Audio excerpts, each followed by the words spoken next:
Fabrice Andjoua Bongondimba, fraîchement nommé nouveau directeur général de la concurrence et de la consommation. Alors que la veille, ses bureaux à la direction générale du budget et des finances publiques ont été mis sous scellé. Comment l'expliquer? Y a-t-il eu enquête de moralité? Qu'est-ce qui justifie que le rejeton de Marie-Madeleine Bourancho et de feu Omar Bongondimba euh, passe aussi simplement d'un strapontin à un autre? On va remonter les faits et comprendre ce qui s'est passé. Alors, comme je le disais, jeudi 28 septembre 2023, les bureaux de la Direction générale du budget et des finances publiques ont été mis sous scellé par des limiers de la justice.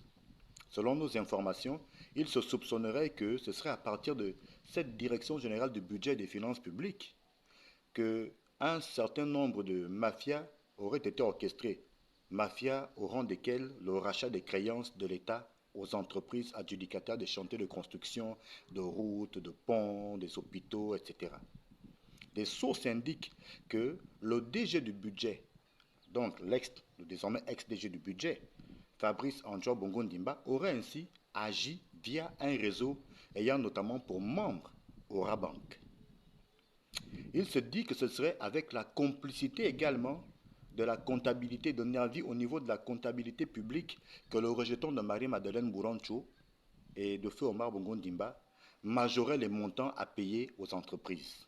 Par exemple, si l'État devait payer 20 milliards à une entreprise pour des travaux que cette entreprise avait réalisés, lui et les éléments de, de son réseau s'arrangeaient à majorer le montant, parfois de 5 milliards ou de 10 milliards.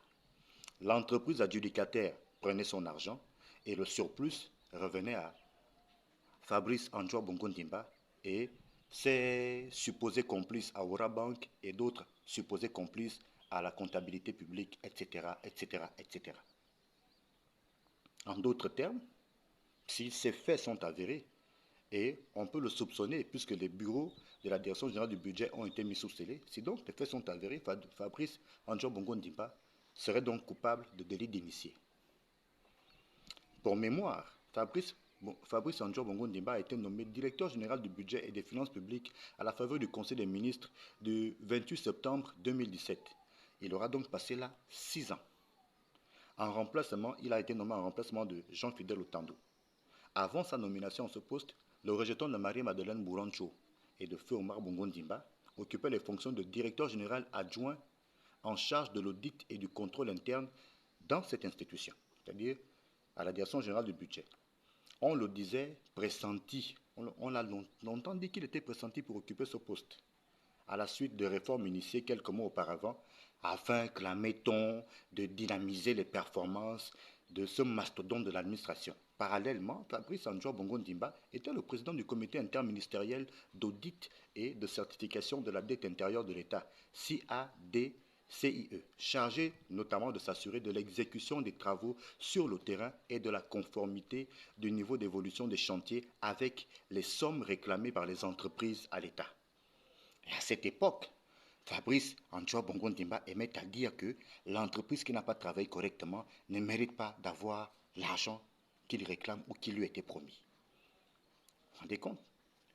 Mais la question donc, par rapport à ce business illicite est de savoir comment comprendre que quelqu'un qui se présentait comme un prophète de la bonne gouvernance est lui-même trempé dans cette mafia.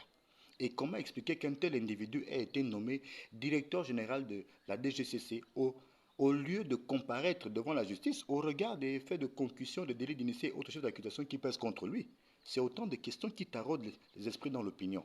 Comment comprendre? Est-ce qu'il y a véritablement des enquêtes de moralité? Est-ce qu'on n'est pas en train de tromper les membres du CTRI? Il faut quand même revoir cette affaire-là. Parce qu'on est en train de se demander s'il n'y a pas, comme s'il n'y avait que les mêmes personnes à même d'occuper les mêmes postes alors qu'on est en transition et qu'il est question de poser les bases du nouveau Gabon. Il ne faut pas qu'on reproduise les mêmes erreurs, Monsieur le Président. Il faut revoir ça. Là, ça commence à faire grise mine et c'est pas bien. Mais on a encore le temps de corriger. Nous sommes en transition, ne nous précipitons pas. Il y a beaucoup de Gabonais qui peuvent remplir valablement ses fonctions de directeur général du budget, de directeur général de la concurrence et de la consommation.